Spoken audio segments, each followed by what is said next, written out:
What I'm about to share with you is a warning to be very careful about who you invite into your place or who you allow to become your roommate. This is something that had hunted me for a very long time. Even though it happened 7 years ago, I'm still recovering. The amount of damage he has caused to me has left me so shaken up to the point I can't trust people.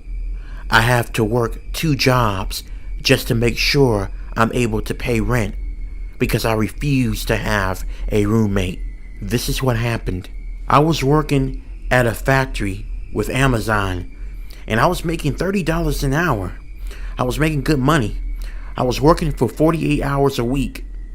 That was until my hours got cut down to 24 hours a week.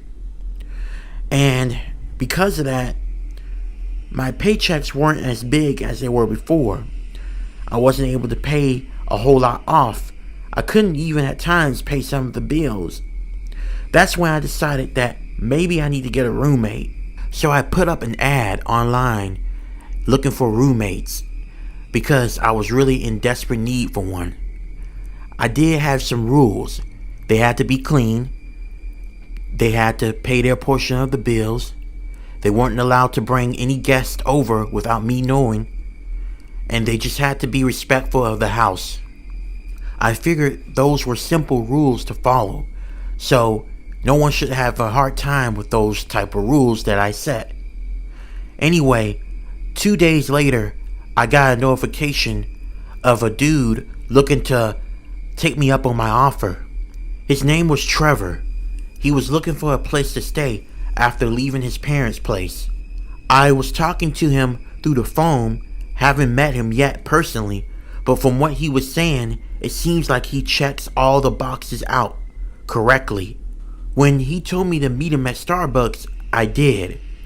And when he came in the Starbucks and introduced me as Trevor, I was taken aback a little bit. This dude was kind of gothic. Now, I'm not stereotyping anyone. Doesn't mean anything. If he wants to be gothic, he can be gothic. Like I said, as long as he follows those rules, I don't care what he is. He could be a cat, a dog, boogeyman, doesn't matter. You follow the rules, you won't have no problem. He sat down and talked. He was very intelligent. After a while, I decided to let him become my roommate. He was really excited. He finally had his own place away from his parents. And I told him, "You're gonna like it, trust me. Everyone here gets along great. You'll feel welcome into this neighborhood." After I told him that, his response gave me chills. Are my demons welcome as well? See what I mean? Chills. I replied to him and asked him, "What do you mean by demons?" "You know what? Never mind. As long as you follow the house rules, we'll be alright." But little did I know, that was a red flag. A couple of days later, after Trevor moved in, that's when things started to get bad. Like, for instance, Trevor would leave his room really filthy with food and crumbs everywhere, to the point my house became a roach-infested place. Another thing that he's done, he would go in the bathroom and use it and would come out and leave it smelly and wouldn't even clean up after himself. And then when I tried to confront him about it, he would get mad at me and tell me to stop controlling him and let him do what he wants to do. After that, it got even more worse and more gross. I would wake up to see blood smeared all over the walls in the hallway.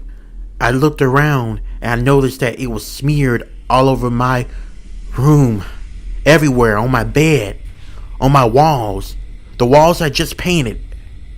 So I was going to confront Trevor. I knocked on his door and he opened it up, and I asked him, "Hey, listen, Trevor, I noticed that I'm seeing a bunch of blood stains around the house, and I want to know, how did they get in my room? Because you know you're not allowed in my room. That's gross and disgusting. I want you to clean up after yourself, please. I'm not going to ask you again. And if you keep doing this, I'm going to have to kick you out. That's gross and disgusting. I can't live with no one like that. You lied to me. You had me thinking you were a clean person." After I got done berating him about what he'd done, his replies were, Worry, it won't happen again because the sacrifice has came. Before I can even reply back to him, he ran up to me and sprayed something in my face. I don't know what it was, but it had my eyes itching. Then all of a sudden, I felt really lightheaded and I collapsed. I felt like I woke up about an hour and a half later. I was tied up on something. It was a bed, but it wasn't mine. It was Trevor's bed. My shirt was off, and when I looked down at my chest, I noticed some sort of pentagram was drawn on it. I turned around and I saw Trevor looking at me psychotically. I didn't know what was going on, so I asked, "What the hell? Why do you got me all tied up? What do you plan on doing to me?" "Trevor, let me go. Untie me right now, man. This is not funny. I don't find this funny at all. Let me go." He replied to me with a very cold and chilling voice. He told me, I'm sorry. I can't let you go. See, you need to be sacrificed to my gods. You're a horrible roommate, and I'm so done with hearing about your fucking rules. I need someone who's gonna be more like me. It's just a sacrifice. In just a few moments, I'm gonna cut open your stomach and I'm gonna give my God your livers and your heart as a way to show my appreciation to my God. "You're mental. You need help. Let me go." "Nah, you're mental. You need help. Let me go right now, man. I'm not playing. Let me go." But Trevor had no plans on letting me go. He kept me there. Then he reached out for his knife. He held the knife near the pentagram that was drawn on my stomach. I knew this was going to be it for me. I was thinking about my entire life flashing by before me, before my death. I really thought this was going to be it for me. As I was coming to terms with my death, I remember my house door busting open and 5 officers came in and tackled Trevor down to the ground and had him arrested. Now keep in mind, I never called 911, nor was I really loud to the point where anyone could hear me. But it turns out Trevor was wanted for 4 other murders, and they've been tracking him, been wanting to arrest him. That's when they tracked him down at my place. It's really funny if you ask me. It was perfect timing, because had those cops not arrived, I would have been dead. I'm so thankful they came and arrested this crazy person. I really just hope Trevor gets the help that he needs. And after this whole entire situation, I'm not so quick to trust people. I work 2 jobs now, and I don't even mind working 3 jobs, even if it means never having to rely on a roommate to help with financial situations. I'd rather kill myself working than to have that happen to me again. I'm just lucky to be alive.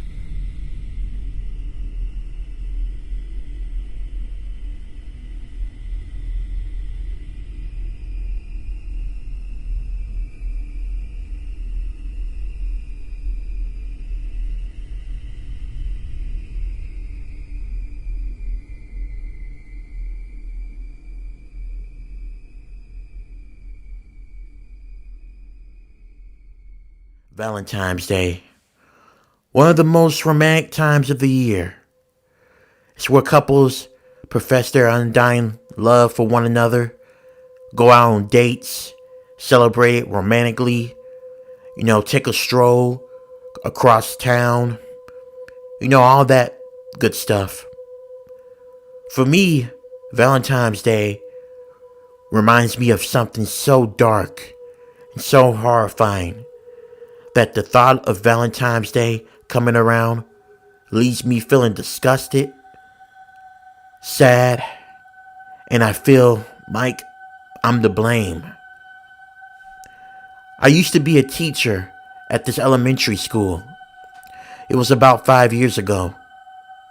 It was around Valentine's Day, or I want to say maybe 3 days before Valentine's Day. I was getting my class ready for a Valentine's Day party. You know, telling them to buy boxes and cards for their classmates, stuff like that. Now, for me, I was a single man. I had no woman in my life.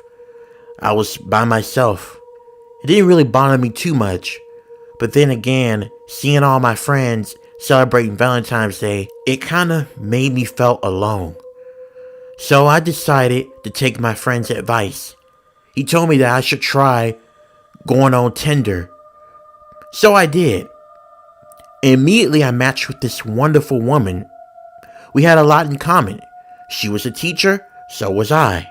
Her name is Mariana, and we decided to go out on our first date February 12th, just 2 days before Valentine's Day.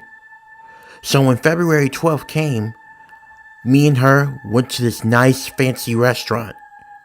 We sat down and we had a good time. We talked about our interests. We talked about what we liked. We talked about our future. It was a really good date, and I loved it. But then, as we were about to wrap things up, Mariana said something to me that made me feel like I had to take back everything I said. But then again, I thought maybe I was just overreading it too much. She said, "Have you ever seen a human heart before?" I looked at her very concerned. I was thinking what made her want to ask a question like that. It was just so random. So I replied to her and told her, maybe on television or on YouTube, but not in person. That's a weird question to ask, I'm not gonna lie. Her reply was, "Well, okay, I gotta go. I'll talk to you later on tonight. I have your number, right?" "Yeah, you do. Talk to you later, I guess." Now at that moment, I kind of regretted giving my number to this woman because something just seemed off about her since she asked about that heart thing. Later that night, I was all prepared to go off to bed. But as I was going off to bed, I heard my phone ding. I looked on there and it was Mariana. I was kind of shocked that she texted back so quickly. I mean, we just had our first date, not to mention it only had been an hour and a half since we both departed and went home. But I'm not complaining. I guess she really is into me. So I looked at the text and I was weirded out. She didn't send me any worded text. It was more like a picture text. It was a picture text of her completely naked, holding what looks to be a human heart. She kept on sending me these messages as my phone kept on dinging. Thought it was weird. Once again, I didn't do anything. I just muted my phone and went off to bed. When I got up in the morning to get ready to head off to my job as a teacher, I looked at my phone and I noticed that I'd gotten 289 messages from Mariana, and they were all picture texts.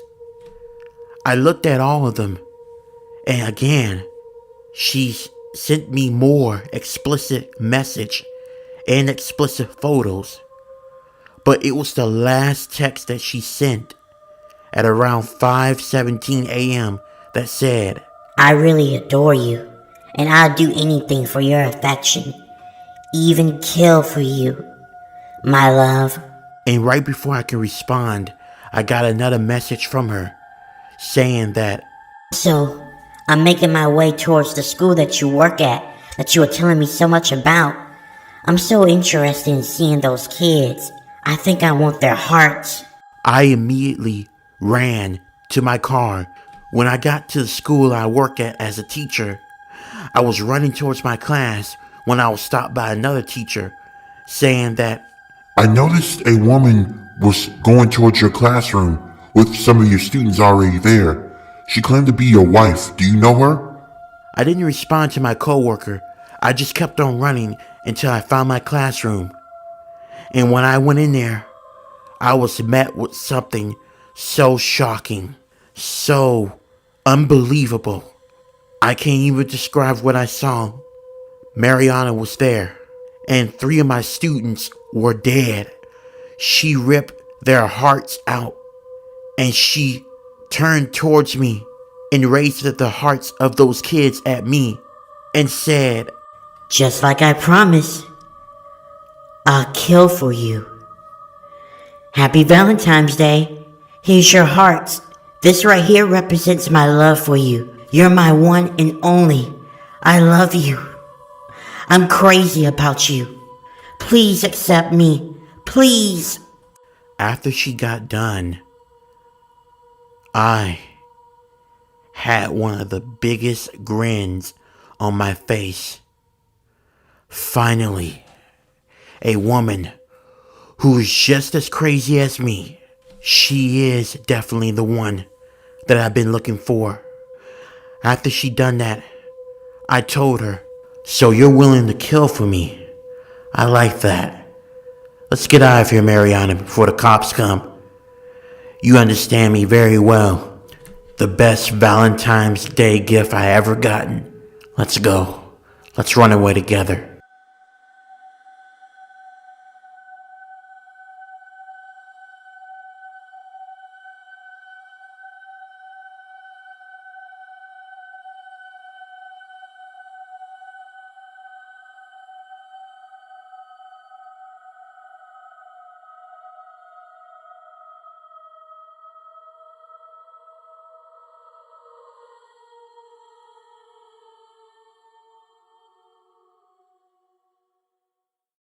My parents told me one of the most chilling stories they ever experienced. This happened 20 years ago. This was 2 years before I was born. My parents, who I will refer to as mom and dad, because I want to keep their identity a secret, they got their dream home, and immediately after they got it, they moved all their furnitures in that house. A couple of days later, as they were settling into their new home, my mom noticed that she heard a tapping sound within the walls in the kitchen. My father told her not to be alarmed, it's just probably the house settling in, so my mom paid no mind to it. But the tapping inside of the walls of the kitchen kept on being persistent, and it kept on happening every single day and every single night. It was constant. It will only stop for about an hour or two, then she would hear it again. This kept on going until my mom finally had enough. She told my father that she knows there's something going on, and it's not just the house settling in. After some convincing, my father finally decided to give in and to figure out what was causing the tapping noise. Even though he still thinks it's the house settling in, but he decided to check it out anyway. My father came back with a sledgehammer and he knocked the walls down in the kitchen. After he knocked the walls down, he looked inside of the walls and he almost fell backwards. When my parents looked inside the wall to see what was making the tapping noise, they saw a woman who looked to be about in her mid-40s. She was dirty all over and very frail, and she had feces all over her hair and all over her body. Plus she had blood all over her kneecaps. Her dress was torn up and dirty, and there was a foul smell coming in from inside of the wall. Not to mention, the wall was infested with roaches and rats. My mother called 911 to let them know what they discovered. The police came 15 minutes later, and they were able to escort the woman out of there. Apparently, this woman had some sort of mental illness, and apparently the previous house owner was her father, who was about 67 years old. From what the officers told us, the father got sick and tired of his daughter, so he came up with a very twisted and sick idea to seal off his daughter inside of the walls. And then he was going to sell the house, and it got sold to my parents. After all this came out, the officers were able to find the father and have him arrested. The woman, his daughter on the other hand, was able to get some help. And currently, she's living with family members. After this whole entire ordeal, my parents were a little shaken up, but not to the point where they wanted to move. Eventually, after a while, they got over it, but they never forgot about this chilling experience that they went through.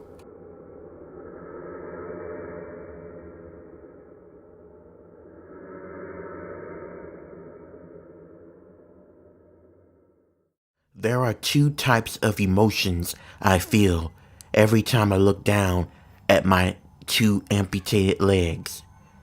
It's a very dark reminder of what I went through. I feel anger, and I also feel frightened and scared of that event that happened 11 years ago. It's a reminder of what I could have been, what I could have achieved had I not lost my legs. This happened back in 2013. I was heading home to my parents, coming back from college during the 2-week winter break. It was very cold outside, and the weather was not really in my favor while driving back home to my parents. I was trying to get home to them during a blizzard. The weather got so intense that I had to pull my car over and wait out the storm. But this would be a really grave mistake, and I really wish I could have done things different. I had to pull over because the conditions was getting too bad to the point where visibility was non-existing, and I felt that it was very unsafe for me to drive. I pulled up on the side of the road, and I sat there in my car and waited for the blizzard to wear itself out. But the blizzard seemed to get even worse, so I knew I was going to be sitting here for a while. I looked at my phone, and luckily I had a bar or two, so I was alright. I decided to take a little bit of a nap, hoping that if I fall asleep, the storm would be over by the time I woke up. But when I woke up, it was already nighttime, and the storm showed no signs of letting up. As a matter of fact, it was even more worse. I tried to start up my car to see if I can try and make my trip even though the storm was not letting up. But the minute I started my car, it wouldn't go nowhere. I got out of my car and I checked, and my wheels were stuck in the snow and my windshields were iced up, meaning that I was going to be stuck here for a while. So I didn't know what I was going to do. I decided to wait in my car and waited the storm out again. With no phone service, especially no food or water, I was in a dangerous situation, but things was about to get worse for me. I got out of my car to try and see if I can receive any service or a bar so I can call roadside service. As I was stepping outside, I can feel the wind hitting up against my face like blades of a knife. As I was looking around for service, I noticed I saw a very large man standing about 2 feet away from my car. And this man did not look friendly. He had one of the meanest looks ever. And what really confused me is that I was in the middle of nowhere. There was just a bunch of woods, and I didn't know where this guy came from. The man just looked at me real mean, and then all of a sudden, he began to grin. His grin was very nauseating. It was very unsettling. The guy started to walk closer towards my car. I immediately got back in my car because I had a very bad feeling about this guy. When I got back into my car, the man started to run up to my car. He got out an axe that was from behind him and began to hit up against my windows. My car windows shattered. Everything was happening so damn fast, I didn't have time to react. I yelled at the guy and asked him what did he want, but the man never said nothing. I tried to crawl in the back of my car, but the man reached inside of my car on my driver's side and unlocked my car. The man grabbed me by my legs and he began to laugh psychotically. I tried to make a run for it, but the man managed to grab me and slam me down on the hard ice snow. I felt numb for a moment and I couldn't move. Like I said, everything was happening so damn fast. I didn't know what was going on. The man grabbed the axe and I tried to make a run for it, but I was so numb I could barely move. And before I can even try to run, the man hit his axe against my legs. He hit it down so hard to the point I was bleeding out. I yelled in pain. I yelled real loud. The man grabbed the axe again and hit the axe against my other leg. And I couldn't take the pain anymore. I blacked out. I came to in the hospital with my parents by my side. Apparently, from what I was told, there was a guy who was driving an 18-wheeler that saw me passed out with a bunch of blood surrounding me. The man managed to call 911 and he managed to grab me and take me to this hospital. Luckily, the guy who drove the 18-wheeler truck was a part of a company my father owned, so he knew who I was and he was able to get a hold of my parents. Luckily, I survived the incident, but because this psychopath hurted my legs, it had to be amputated. Therefore, my dreams and careers and goals that I had, including being a superstar football player, was now over. After I got out of the hospital, I had to move back in with my parents. I dropped out of college because I was obviously devastated. Everything that I worked for was gone. That person took that away from me, and to make things worse, as I'm telling you this story, they still have not found the man, even though I provided a sketch of how the man looked. The authorities had no luck in finding this man, so that means that he's still roaming around 11 years later. So I want to say to this guy, if somehow he's listening to this story, you need to turn yourself in. You messed up my life. You deserve to rot in jail.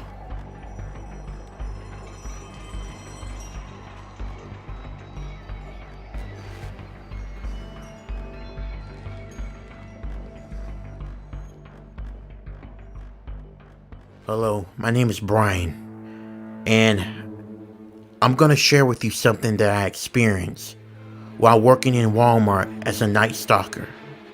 This had to be one of the most disturbing experiences that I ever been a part of. So it happened like this. It was one night I was coming into work to do night stalking. I usually work from about 11 p.m. to around 7 a.m. There's a manager I work with that I really do not care for. He yells at everyone. He's really unpleasant with me. I don't know what he has against me, but he always yells at me and gives me the most unsettling, meanest look I've ever seen. I always hear him talk behind my back, saying things like he's gonna have me fired one day, or that I'm not doing a good job, or that my parents must have dropped me on the head when I was a baby because I can't do shit right. Stuff like that. And if you're wondering why haven't I reported him to HR, I have. But for some reason, he still keeps his job. And you're probably asking, okay, why can't you leave? Well, Right now I kinda need this job, and there are not a lot of jobs that were hiring at the time I'm telling you this story. But anyway, one night I was doing stalking like I always do. It was around 1:45 a.m. There was a severe thunderstorm warning as it began to rain and lightning and thunder all at the same time. It was really coming down. And I remember my manager telling me, Alright, listen up, Brian. If the power happens to go out, you know how to call on the backup generator, right? I mean, you're not that dumb, are you? I responded to him in a very upsetting tone, and I told him, okay, sir, with all due respect, please don't talk to me like that. I know how to call on a backup generator. Okay, sir? Thank you. After I got done telling him that, he gave me one of the most deathly stares I ever seen a person give me, and then he walked back into his office, slamming the door. I shook my head while going back to the stalking. A lot of people don't like working with this guy, and a lot of people quit because they couldn't handle working with him, and I don't blame them. To be honest with you, at the time I don't know how was I able to put up with him, but like I said, I was in a very desperate situation. I really needed the money, and plus the night stalking pays about $18 an hour versus if you do it during the daytime, which only pays about $14 an hour. So like I said, I needed the job. But anyway, a couple hours had passed. It was really beginning to rain outside. I was in the frozen section stocking some ice cream. When I turned around and was about to put some more ice cream in, I glanced up real quick and I almost fell over. Standing right in front of me was a woman who had blood all over her. She had on baggy jeans and a tank top shirt. I noticed that she was covered in blood. Her hair was all stringy and messy and dripping with blood. I let out a quick, loud yell, and I ran all the way until I got to my manager's office, and I knocked on his door profusely. When he opened it up, he looked really annoyed, and he said to me, Damn it, Brian, what do you want? I was taking a nap. What do you need? Why are you disturbing me? I replied to him in a stuttered voice and said, sir, I saw a woman who was covered in blood. I don't know how she got in. The doors and everything is locked. I don't know what's going on. Look, I know it sounds stupid, sir, but you gotta believe me. Then my manager replied with a tone that seemed weird. A weird way to reply. He asked me, Brian, are you high? Maybe I need to send you home for the night. Matter of fact, go home, clock out, get out of here. I don't have time for your shenanigans. But sir, I said in disbelief, but he couldn't even let me finish. He replied, If you don't get out of here right now, I'm gonna fire you. Clock out, Brian, and get your ass out of here. Not wanting to be fired, I done what I was told. I clocked out and I grabbed my stuff. As I was about to head outside, I saw that woman again. But this time, something was different. She looked at me and then she pointed in the direction of my manager's office. I looked at his office for a second. I turned back around to try to look at the woman to ask her what she was talking about. But when I did, she vanished. It was like she was never there. I started to get a strange feeling that I had to go back. Something was going on, and it wasn't right. The way my manager was acting, this whole situation just seemed so odd. So I decided to go towards my manager's office and walk quietly. When I got by the door of his office, I looked through the peephole and I noticed that he wasn't there. I don't know what got into me, but I opened the door anyway to his office. and I walked in. I started to look around for something, but I didn't know what I was looking for. I kept on looking around until I noticed a smell that started to spread across the office. It smelled like rotting meat and flesh. I almost threw up, but as I got closer to my manager's cabinet, the smell was so strong, it was undeniable that wherever the smell was coming from, it was coming from this cabinet. I slowly opened the door of the cabinet, and to my horror, a dead corpse flew out of that cabinet. I couldn't take it anymore, as I saw that her entire body was just flesh. I threw up in his office, and immediately I called 911. I explained to the 911 operator about what I saw, and they told me that the officers would be there in about 15 minutes. I hanged up, and I was about to run out of the room until I noticed my manager was standing in between me and the exit of the office, and he had one of the most creepiest smiles I ever seen on him. He said to me in the most chilling, cold voice ever, "Oh, Brian, if only you had listened to me and went home. Now it looks like I'm gonna have to give you the same treatment I gave your coworker, Maddie." When he mentioned that name, my heart dropped. I know Maddie. She used to do the night stalking with me. Me and her got along very well, but about a month ago, she went missing. Her parents filed a missing persons report, but no one never found her. Now it's all starting to make sense. That was a ghost that I saw. And not just any ghost. It was Maddie's ghost. She was telling me where her body was at and who was responsible for it. Before I could even process what was happening, my manager pulled out a revolver and pointed it at me. And he said, "You don't know, Brian, how long I waited to do this. Die." But before he can pull the trigger, 3 officers came and body slammed him down to the ground, and they arrested him. I was so thankful that these cops came just in the nick of time, because I really thought for a second my life was over. A couple of days had passed. News got out about what my manager done, and apparently about what led him to kill my coworker, Maddie. Apparently, the man was harassing her in a very uncomfortable way, and so she decided to report him.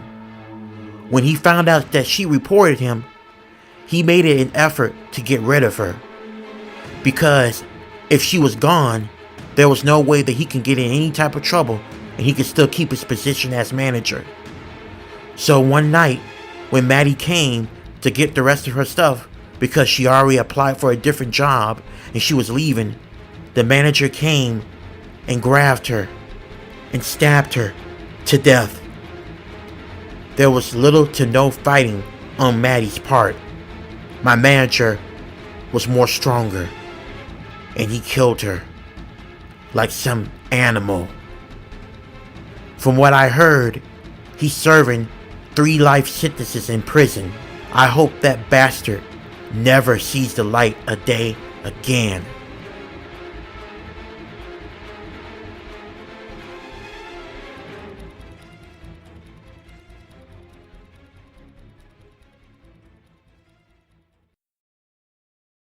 I was taking a road trip one day to clear my head from a lot of life stress. I was on the road for about 12 hours, making pit stops to restaurants, to gas stations, and to smaller towns. It was around 1 o'clock. I had just filled up my gas tank, and I was on the road again, driving around, just going wherever I feel like I need to go. As I was driving, I noticed a big 18-wheeler truck was following behind me. Well, At first, I thought maybe it was a coincidence. Maybe this driver had to go somewhere in the same area as me. I didn't think much of it. But as I was driving, I noticed that the 18-wheeler began to honk at me. Or so I thought. I looked around and I didn't see any other cars. So the 18-wheeler driver was definitely honking at me.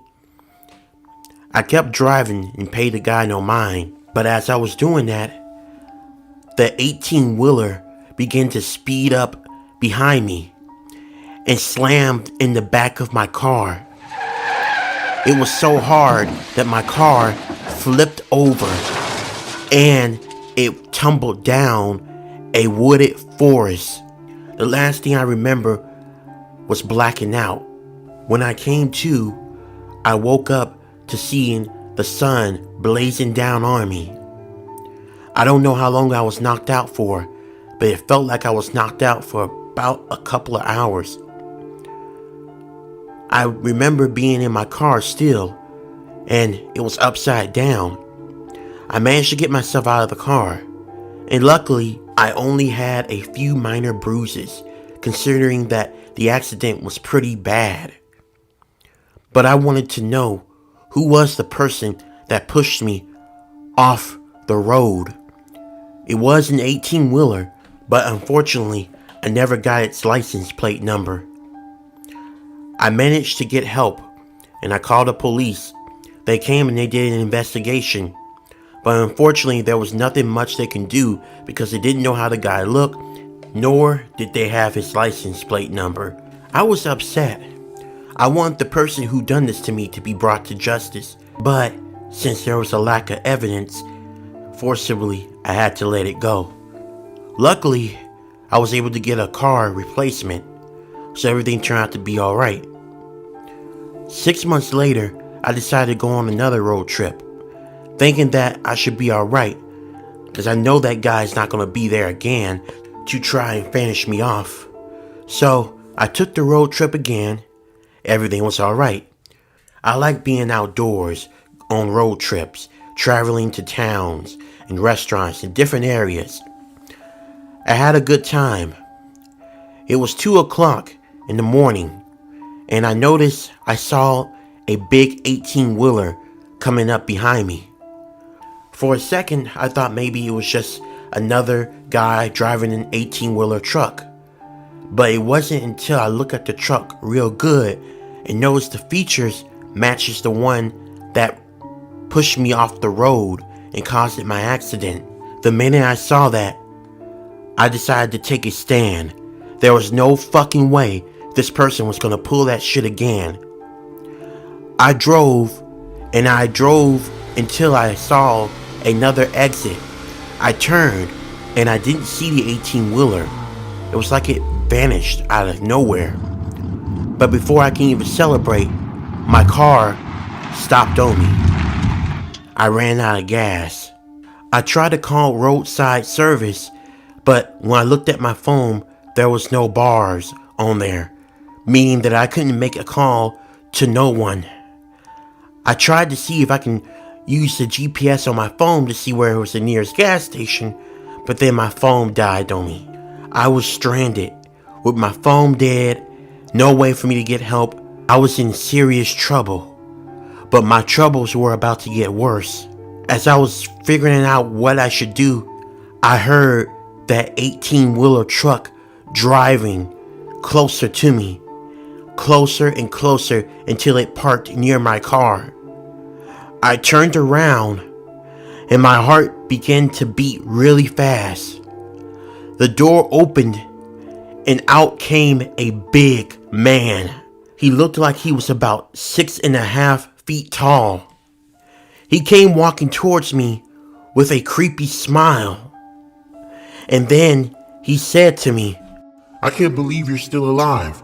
I thought me pushing you off the road would have done it, but apparently you're still here breathing.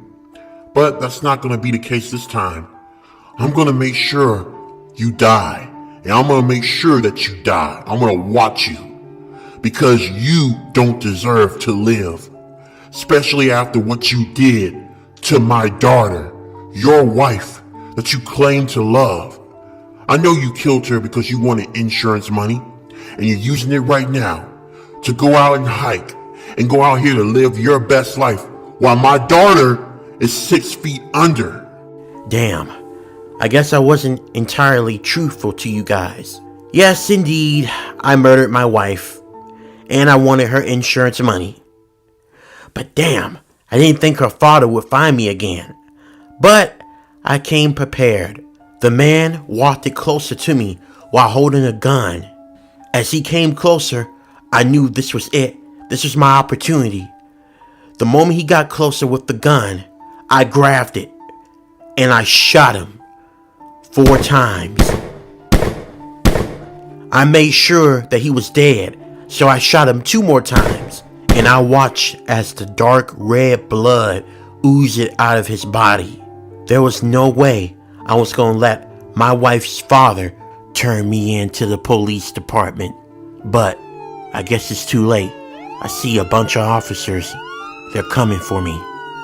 So this is where I end the story. Things are about to get a little messy, and I don't want you guys to bear witness or to hear what I'm about to do. So you guys take care. This is where I end this story.